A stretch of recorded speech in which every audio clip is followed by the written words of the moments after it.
Bonjour les amis, écoutez, je suis en train de profiter du week-end, les joies de la paternité, voilà, week-end au parc avec les enfants, une est là, l'autre qui se balade là-bas, génial, voilà, certains, oui je sais, certains peut-être ils doivent se dire quelle horreur, mais moi j'ai la chance de profiter, ou la petite qui est en train de se tuer.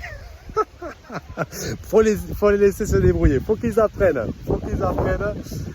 non, moi j'ai la chance d'aimer ça, d'adorer ça.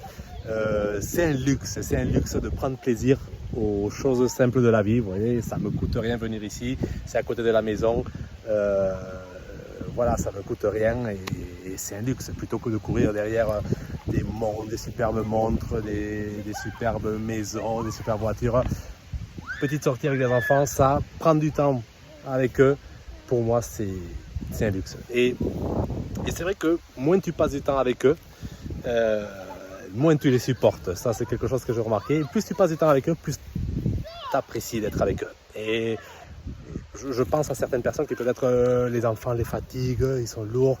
Prenez du temps avec eux, apprenez à les connaître et vraiment vous verrez que la relation va changer. Vous allez prendre plaisir à être avec eux et justement apprendre à aimer les choses simples de la vie. Parce que le monde, la société nous a fait aimer les choses compliquées, les belles choses, le luxe, tout ça. Mais le véritable luxe, c'est aimer les choses simples de la vie. C'est ça ce qui redevient le véritable luxe. En tout cas, c'est mon point de vue. Et vous êtes libre de faire ce que vous voulez. Ça ne m'empêche pas d'aimer aussi une belle montre ou quelque chose comme ça. Bien sûr, oui. Mais je prends autant de plaisir avec ça, avec mes enfants là, qu'avec, je sais pas, une sortie au resto ou tout ça. Et là, ça ne coûte rien en plus. Donc, quelle joie. Et aussi en tant qu'entrepreneur, c'est pas facile. C'est pas facile parce que quand tu es entrepreneur, tu as souvent la tête dans ton entreprise. Pourquoi? Parce qu'à la fin du mois, ton salaire n'est pas assuré. Tu n'es pas un salarié. Ton salaire n'est pas assuré, il faut se le gagner. Et tu peux avoir, surtout au début, tu peux avoir la tête à ton entreprise tout le temps et c'est difficile de passer du temps avec les siens, avec sa famille, avec les enfants et tout. Et justement, réussir à trouver ce temps, c'est aussi un luxe, c'est aussi une maîtrise qui fait partie aussi de maîtriser son entreprise, de ce que moi en tout cas je considère la réussite et la maîtrise de son entreprise. Moi, mon entreprise elle a déjà 10 ans, donc je connais très bien mon entreprise. J'ai appris à gérer mon temps, bien sûr. Et il y a aussi une chose, certains critiquent beaucoup la France, ils disent que la France c'est pas bien pour entreprendre et tout. Moi je suis au régime de la micro-entreprise non soumise à la TVA. Donc c'est-à-dire que j'ai un plafond de chiffre d'affaires à ne pas dépasser. Pour la vente de marchandises, comme vous savez j'ai un magasin de vélo, donc je ne dois pas dépasser 85 000 € par an. Avec mes 10 années d'expérience, ce plafond, si je voulais, je pourrais le dépasser, mais je fais en sorte de ne pas le dépasser. Pourquoi? Parce que j'ai trouvé dans ce régime un oasis, une paix, une tranquillité. Au lieu d'être dans la poursuite du chiffre d'affaires, comme ça peut être dans les États-Unis ou ailleurs, ou dans d'autres régimes, dans ce régime de micro-entreprise non soumise à la TVA, j'ai mon plafond. Et une fois que je l'atteins, je n'ai plus à me soucier de rien d'autre. Je dois essayer justement de ne pas le dépasser. Ma préoccupation, c'est essayer de ne pas le dépasser.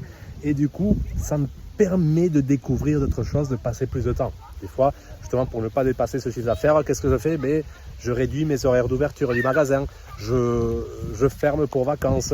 Donc, vous voyez, je dois me gérer autrement et ça me permet de profiter d'autres choses. C'est un véritable oasis. Après, il faut savoir utiliser ces avantages parce que c'est un paradis fiscal, la France, à ce niveau-là. Si vous savez vivre justement avec ce chiffre d'affaires, parce que vivre avec ce chiffre d'affaires, non, tu n'auras pas le dernier iPhone, non, tu n'auras pas la meilleure voiture, non, tu n'auras pas une villa de luxe, mais tu auras ça, tu auras ces petits moments avec tes enfants, tu auras d'autres choses et savoir les apprécier.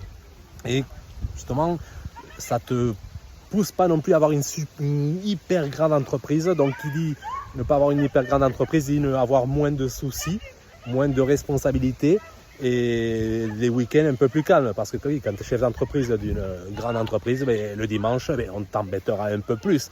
Moi, même, bon, il y a des gens qui n'ont aucun respect que même à moi, avec la petite entreprise, on m'appelle pour un vélo le dimanche. Oui, bon, ça existe.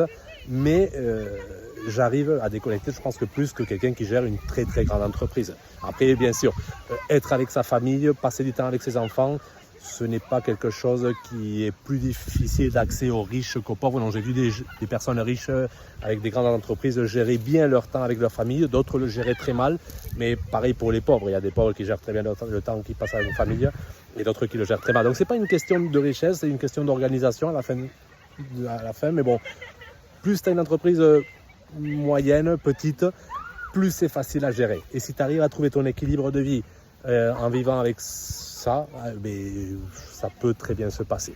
Voilà. Mais écoutez, je vais vous laisser. Je vais profiter encore de cette fin de soirée là. C'est la soirée. Et dites-moi ce que vous pensez de tout ce que j'ai dit ici. Comment vous gérez si vous avez une famille, si vous êtes entrepreneur, comment vous gérez votre temps en famille. Est-ce que vous arrivez à apprécier ces petits plaisirs simples de la vie ou voilà. Dites-moi tout ça en commentaire et moi je vous dis à bientôt. Bonne fin de week-end en tout cas. À bientôt. Ciao.